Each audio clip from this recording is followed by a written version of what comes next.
Sama yang ada di rumah pernah dengar kata-kata yang namanya deja vu. Deja vu. Aku kemarin Apa tuh? ada kemarin aku kan ziarah ke makam Ah. Maulana Malik Ibrahim di Gresik Masya Allah. sama di Giri. Terus ada perasaan deja vu? Aku perasaan pernah kesini Udah deh. pernah gitu ya? Iya. Ini yang kita mau bahas nih. Tadi Ustadz Syam bilang masalah tentang korma. Nah tapi ada orang yang mengaitkan ada lagi nih karma. Kalau karma kan di Islam nggak ada, kalau korma ada gitu ya. Nih kita bicara masalah tentang karma nih, deja vu atau mungkin kesalahan yang pernah dilakukan orang tuanya, anaknya melakukan hal yang sama. Nah ini Ustazah Syifa nih, apakah dalam Islam itu ada yang namanya hukum karma berbentuk dosa? Karena setahu saya nggak ada. Nah ini bagaimana penjelasannya? Mohon izin. Tafadhol. Terima kasih Ustadz Fadli, insya Allah, Ustadz Maulana, Ustadz Syam, Amin. para guru-guru Islam itu indah yang ada di rumah jadi doa ya Ustadz ya. Para jamaah Islam itu indah, bismillahirrahmanirrahim, assalamualaikum warahmatullahi ta'ala wabarakatuh. Waalaikumsalam warahmatullahi wabarakatuh. Alhamdulillah, hamdan wa syukran lillah, salatan wassalaman ala rasulillah.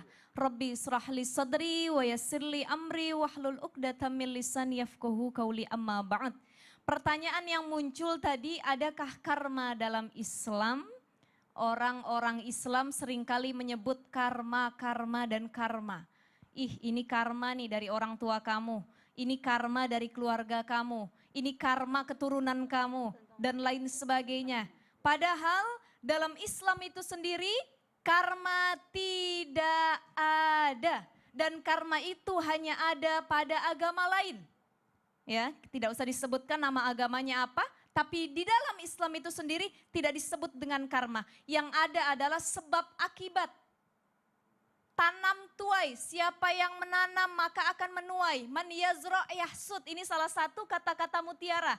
Terkenal kali di kalangan para santri. Siapa yang berbuat maka dia akan mendapat balasan dari apa yang dia perbuat. Dalam surah An-Nahl dikatakan, man amila salihan min dzakari wa untha falanuhyiyannahu hayatan thayyibah. Siapa yang berbuat baik, baik dia dari kalangan laki-laki ataupun perempuan, maka dia akan mendapatkan kehidupan yang baik.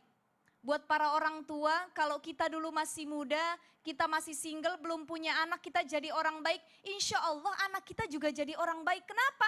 Birru aba'akum tabirrokum abna'ukum. Kalau kamu menghormati orang tua kamu, pasti nanti kalau kamu jadi orang tua, kamu akan dihormati oleh anak-anakmu. Amin. Ini salah satu balasan oleh Allah. Tadi Al-Quran menyebutkan sendiri, falanuhyiyannahu hayatan thayyibah. Apa makna hayatan thayyibah? Kehidupan yang baik, pertama Allah kasih rizki yang berkah. Rizki itu bukan hanya materi, ketenangan dalam hati. Banyak orang punya rizki banyak tapi hatinya nggak tenang. Betul. Kerja pergi pagi, pulang malam, P7. Ya. Apaan tuh? Pergi pagi, pulang malam, pendapatan pas-pasan. Oh, pergi Ya, pagi pulang padahal malam, kita pendapatan pas-pasan. hanya mengejar kemewahan semata. Kemewahan semata. Hidup di dunia ini kalau cuma untuk mewah-mewah tapi hati nggak tenang kan sama saja bohong. Ya, tidak perlu mewah-mewahan, yang penting hidup itu cukup pasan. Pas pengen beli rumah ada duitnya. Ada, betul. Pas pengen berangkat haji ada Ada, duitnya. betul. Pas pengen nikah ada duitnya. Ada ceweknya juga. Ada istrinya juga. Ada calonnya. Ustadz Maulana pengen nikah, calonnya belum ada. Betul, Masya Allah. Jadi hidup itu nggak perlu mewah-mewahan. Yang penting tiap pagi kita makannya ayam sambelnya ati. Udah sederhana banget itu ya. Ya, Masya Allah, pakai rendang lagi. Pakai rendang, Masya Allah. Jadi itulah salah satu keberkahan dalam hidup kita adalah Allah kasih rizki dengan ketenangan batin kita. Jadi ketenangan hati salah satu kebahagiaan dalam hidup yang Allah berikan. Yang kedua, Allah kasih anak yang solih dan solihah dulu.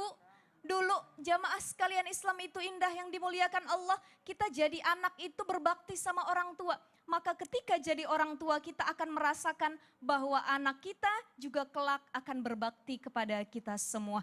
Jadi Masya itulah Allah. salah satu kebaikan yang akan kita dapatkan dari apa yang telah kita tanam nanti akan dituai. Wallahu a'lam Amin, bishawab. Masya Allah luar biasa Ustazah Syifa, terima kasih banyak. Saya mau nanya nih, Ustazah Syifa maksudnya ya, cuma nyolek doang. Saya mau nanya Ustazah Syifa. Ustazah Syifa, saya mau nanya nih, apakah ya yang namanya orang tua ini menanggung juga hutang-hutang dari anak-anaknya? Nah ini banyak realita terjadi nih. Nah, anaknya yang ngutang, yang ditagih debt collector bapaknya Bahkan yang sama banyak ibunya. kejadian adalah Nauzubillah min dzalik. anak ngutangin ke orang tua dan dia galak pas ininya minta hutangnya. Yang lebih Aduh, parah mungkin astagfirullah. itu Banyak yang kejadian ambil seperti ini. sertifikat rumahnya orang Iya. tuanya dijadikan Akhirnya orang jaminan. tuanya Nauzubillah. dilaporkan ke pengadilan. Jangan ribut, jangan ribut. Setelah ini, Gimana kalau insya kita Allah. bahas lagi? Setelah ini, Kayaknya Mas udah mulai Fadli. rame studio nih. Ya udah yang di rumah jangan kemana-mana, kita akan mendengarkan jawabannya setelah yang satu ini. Tetap di Islam itu Indah. Jamaah, oh jamaah. Alhamdulillah. Baiknya diapain itu anak kalau begitu? Digecak aja itu.